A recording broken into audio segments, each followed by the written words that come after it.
came to the OECD in Paris to serve the OECD as Deputy Secretary General, and who was my boss, a boss I admire because it has been a great privilege and to work with a man with a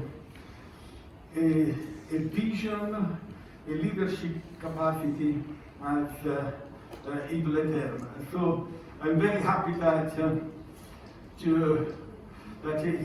is with us here.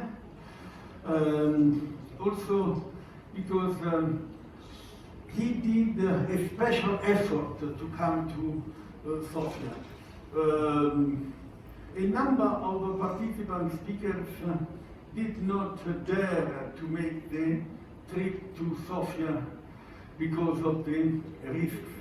But Yves Leterme lined up for what. It is unfortunate that due to the pandemic of COVID-19, the forum is organized in a hybrid format, so I regret that some of the participants in the conference will not be able to see Sofia and its sites. Sofia is very active on the SME agenda and the topics that will be discussed during these days. We have a dedicated structure in supporting of investments. One of his latest initiatives is working together with different stakeholders to support the opening and the establishment of new businesses in Sofia. We have strong partnership with other state institutions, such as the Bulgarian Agency for Small and Medium Enterprises, the Bulgarian Promotional and Development Bank. Together, we are well prepared to maintain a business climate conducive to local entrepreneurs and international investors. We are increasingly active in supporting the green transition, combat climate change, and preserve the local ecosystem, which is of key importance for the future of our economy. Of the Bulgarian Development Bank. The floor is yours, Brian. Thank you, Sergio. Thank you, everyone, for coming. Dear Sergio, Monsieur Leterme, Господин Badal, thank you for coming, dear guests, partners, and colleagues. We're, of course, very honored to be hosting together with the Bulgarian Small and Medium Enterprises Agency this event for the first time, and in the year after we have joined the INSME, the annual meeting is in Bulgaria. Thank you again for the trust and the privilege. We make with our participation in this organization a very strong commitment to join forces and participate together with the government and the think tanks and everybody who is interested towards our joining the Organization for Economic Cooperation and Development. It is very important for Bulgaria to be there. It will help us in many ways to improve our governance standards, to improve our financial standing as a country, and many other ways. So I will not try to list all of them. But most importantly, the good policies and the standards that are being established by OECD as an organization across the member countries and the countries who aspire to be members are critically important. They are a practical necessity to us. We believe that these policies are proven, they're good for business, they're good for the environment, good for the investors. Related to a very important and cross-cutting topic, which is currently on the agenda of almost all countries of the world, especially in the wake of global shocks and crises. Networking with other organizations and partner institutions is vital for exchanging best practices and lessons learned. In this regard, INSME's annual meeting provides an excellent opportunity to come together and brainstorm on troubling issues and possible ways of cooperation. It was already clear at the beginning of 2020 that in order to be able to overcome a negative impact of pandemic, get more resilient and embrace the fourth industrial revolution, small and medium-sized enterprises must react more quickly and develop an overarching sustainability strategy. Micro, small and medium enterprises are considered as the basis and driving power of modern economy. Thus, the level of their development and strength is an indicator of the soundness of the national as a whole, national economy as a whole. The recent global COVID-19 pandemic had a significant impact on the SME sector, of course, presenting a challenge to their sustainability and even survival. However, it also brought an opportunity, once more highlighting the necessity of resilient, innovative and resource-efficient development. It's noteworthy to mention that over the past years, under the leadership of the President of the Republic of Azerbaijan, strategic policy reforms and dedicated measures have been carried out aimed at increasing competitiveness of the national economy, improving investment and business climate in the country, stimulating development of SMEs, and promoting. To thank you for your confidence to put him as Vice President. He feels really honored to be at this position, and would be really glad and overwhelmed by your confidence. So I still remember our outstanding meeting here, Sergio, last year together with Patrick Meinhardt in Rome. It was really an outstanding moment of our coming together and quick insight about the importance of INSME organization and the whole network Europe and all around the world. And let me congratulate also to the colleagues from the OECD on their decision to create a new committee on SMEs and entrepreneurship. SMEs have been directly correlated to economic growth in the many thriving Asian economies, Korea, Singapore, Thailand, and they've also played a very significant role in, as you know, rapid industrialization in China and India. And it can hardly be surprising, therefore, that 3 of the Asian countries with the most notable growth occupy the top 10 rankings of the World Bank's annual ease of doing business. Singapore in 2nd place, the Republic of Korea in 4th, and Hong Kong in the 5th. Other countries follow later on.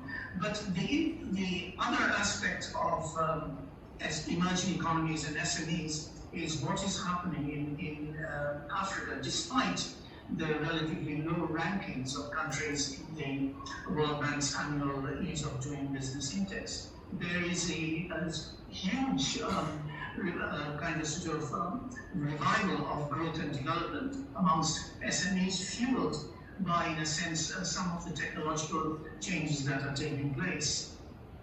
But emerging markets have been hit very hard by the COVID-19 pandemic, particularly with large capital outflows, which has, of course, percolated down towards the extent to which SME finance is available.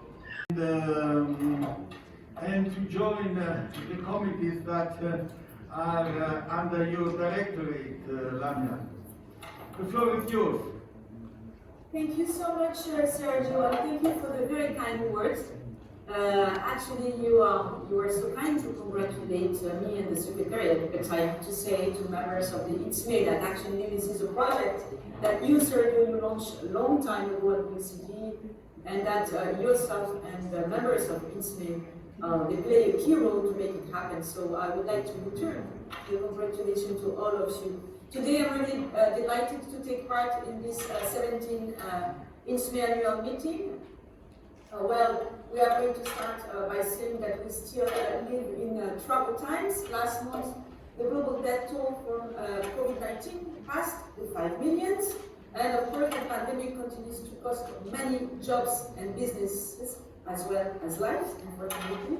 So a recovery of sort is underway, but last week we released the OECD Economic Outlook, which showed that the recovery is far from secure, with global growth now expected to be 5.6% in 2021, before slowing to 4.5% in 2022 and 3.25% in 2023. So the rebound is a little bit losing momentum due to many issues, including issues with supply chains, inflation pressures, Jay just mentioned that, which have also emerged in all economies around the world, and at the same time the emergence of the Omicron variant amid rising cases in many countries, which remind us that we have not yet won the battle against the virus. That is in problematic terms these days everywhere. And the fact that the widening inequalities is also an element. Governments have stepped in to try to provide some support, and they did it particularly, basically by raising their debts. All governments, also governments that were already indebted, increased vastly their public debt.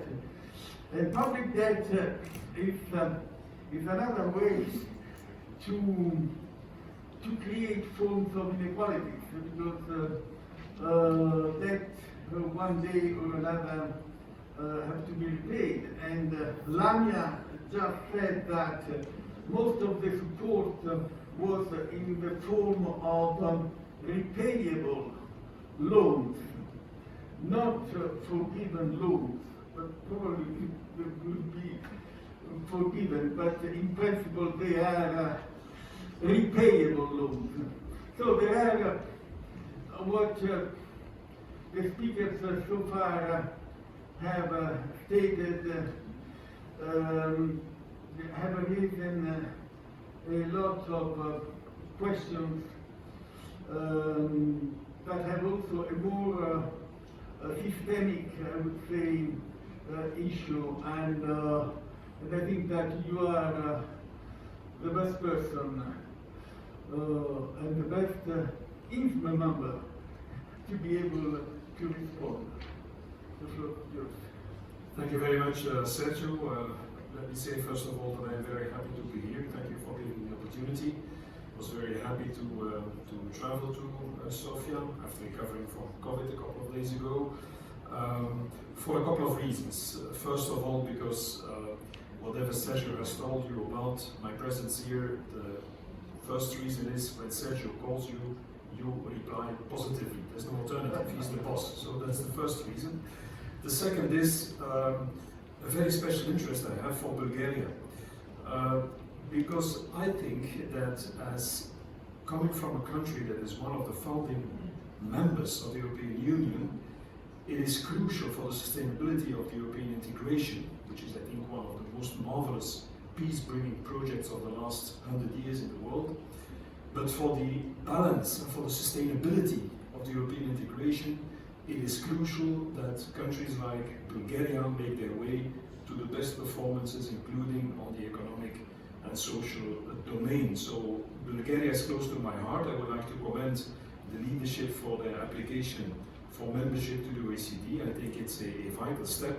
And I would like also to underline that we still have this issue of integrating and peace deepening task as European Union towards the Western Balkan countries. And there, of course, Bulgaria plays a geostrategic, very important role. Special interest for Bulgaria, and replying positively to the instruction by Sergio to be here. Two reasons why I'm here. Secondly, I would like to say that, but that's not new to you and certainly not to Lamia and the other guests that have been participating in the debate until now. COVID is there. We are talking about recovery. We are talking about, yesterday I was in a panel in Paris about post-COVID recovery. I think we all make mistakes. I think COVID is there, and it is there unfortunately to stay. It won't be away, and so we're not on a journey towards a goal that is a new life without pandemics, without COVID.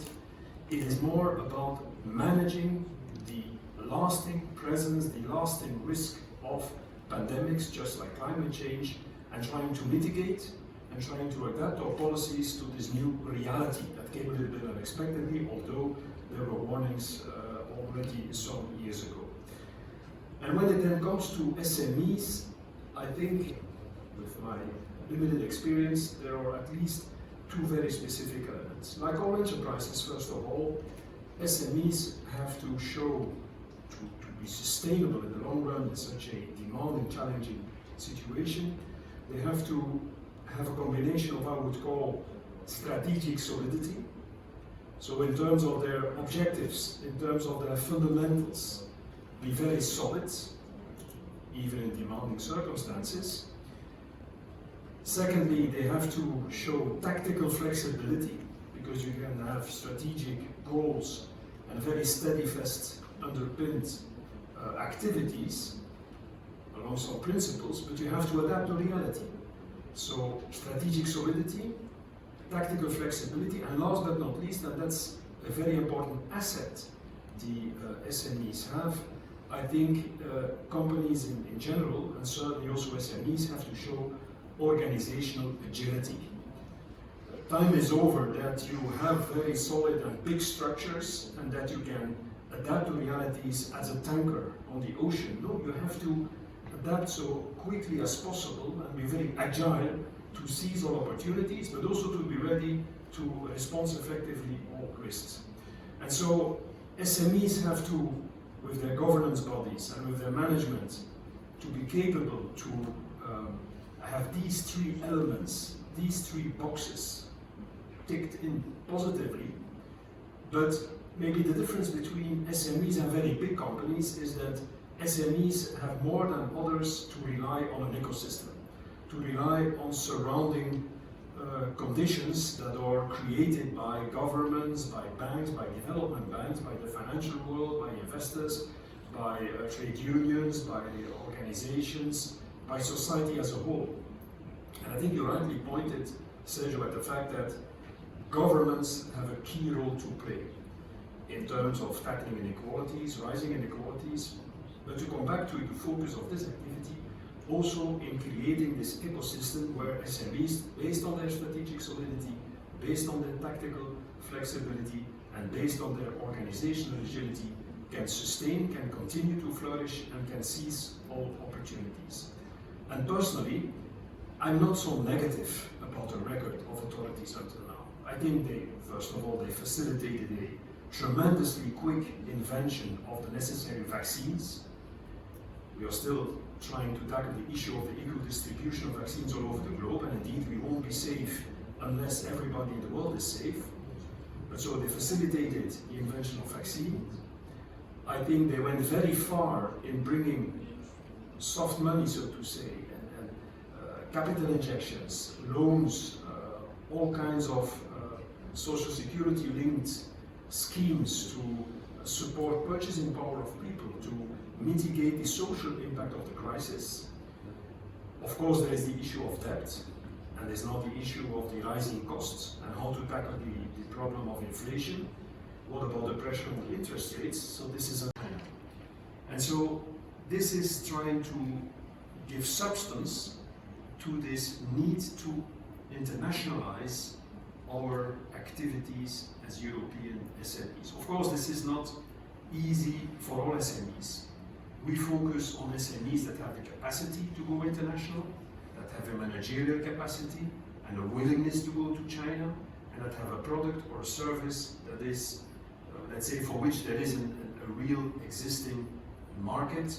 The mortality of our project is very low, so we are very hard, we are very tough on the selection criteria.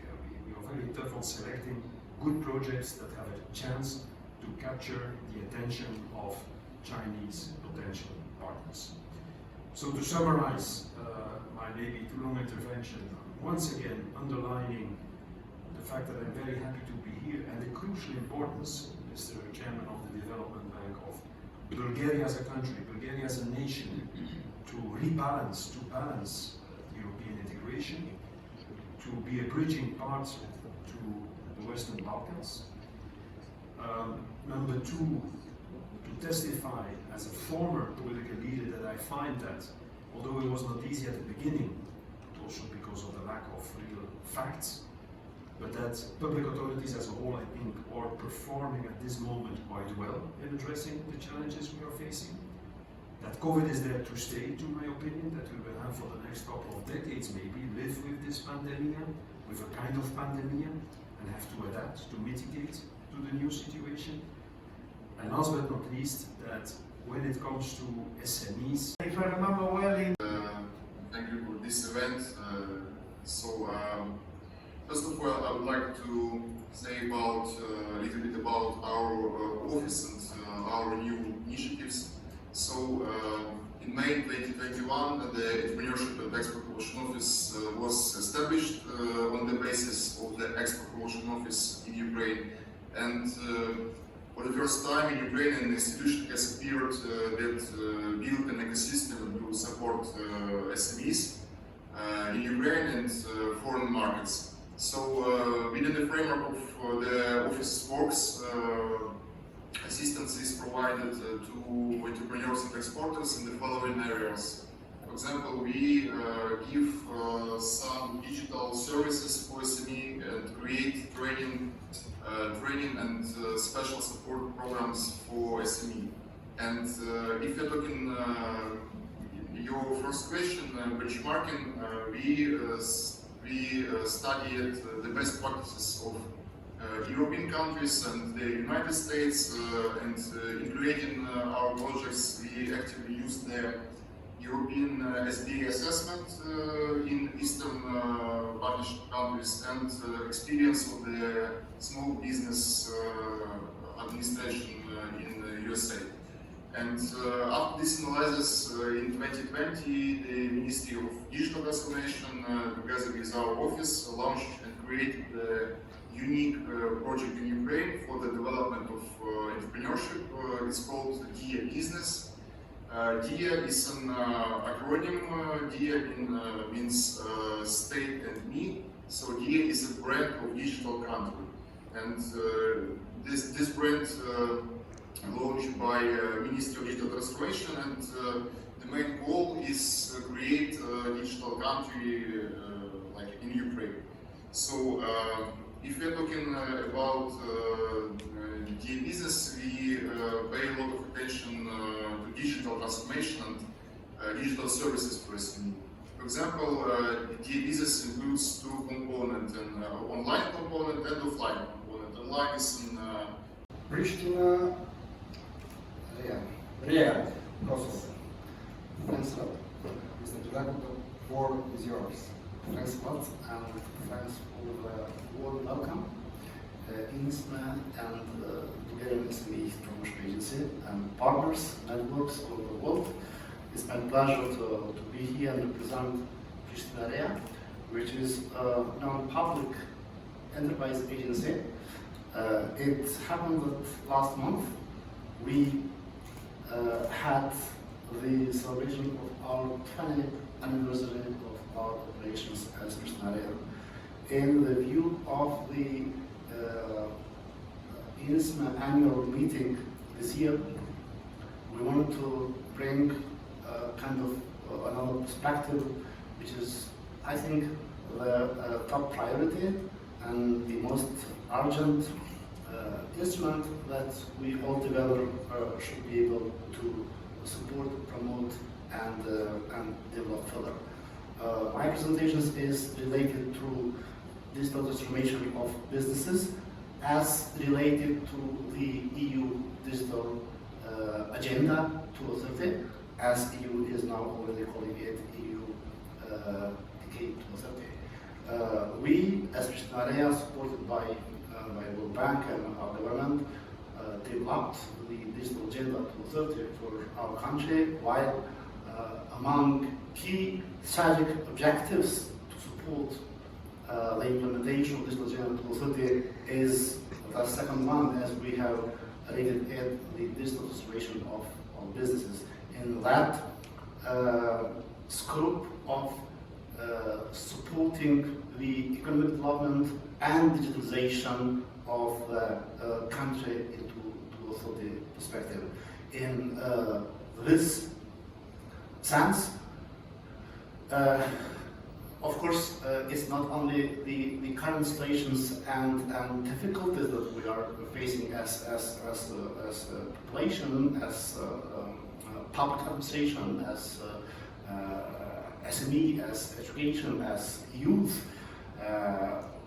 Besides this, there are some key aspects that altogether are related and complementary to each other. However, there are some key issues that our country is characterized in the sense of supporting and putting it as strategic objective of this agenda. The preconditions are summarized in this slide. Who is acting CI National Coordinator. Mr. Todorov, you hear us. Thank you, Mr. Chair. I would like to present the priorities of the Bulgarian Presidency of the Central European Initiative in 2022. This is going to be one of the key regional events for us throughout next year. I will briefly outline a few basics of the Central European Initiative, and I will inform you about very briefly how the priorities of the presidencies are defined, and will outline our working priorities as they stand at the moment. And the Central European Initiative is a regional forum for cooperation and consultation among its member states. It has 17 member states from Central, Eastern, and Southeastern Europe. Some CI members are also members of the EU. Others, such as those from the Western Balkans, are in the process of joining the Union, while CI members from the Eastern Partnership are seeking close cooperation with the EU. The strategic goals of the Central European Initiative are to work for cohesion of united Europe with shared values to embedding all countries, regions, peoples and citizens of the continent, and to strengthen the capacities of the member states towards good governance, rule of law and sustainable economic development. The CI combines multilateral diplomacy and project management using its own funds and programs and through participation in EU projects. It applies a multi-stakeholder approach, thereby involving in its activities civil society, the private sector, academia, media and young people. The CI's resources are channeled through the CI Fund and the EBRD, which also contributes to the CI Know-how Exchange Program. This is a program that supports the exchange of experience between EU-CI countries and non-EU CI countries. The CI also has the CI Cooperation Fund and CI Prizes and Awards. The CI has the following dimensions. It has a governmental dimension, parliamentary dimension, and economic dimension. There is also an emerging local dimension. The governmental dimension consists of meetings of heads of government, which is the CI Summit, which takes the key decisions for the organization, meetings of the Ministers of Foreign Affairs, Committee of the National Coordinators, and advisory and expert bodies. The meetings of these bodies are convened and chaired by the Presidency. The Presidency of the CI rotates among the Member States on an annual basis. The priorities of the Presidency streamline its foreseen actions in the implementation of the CI mission.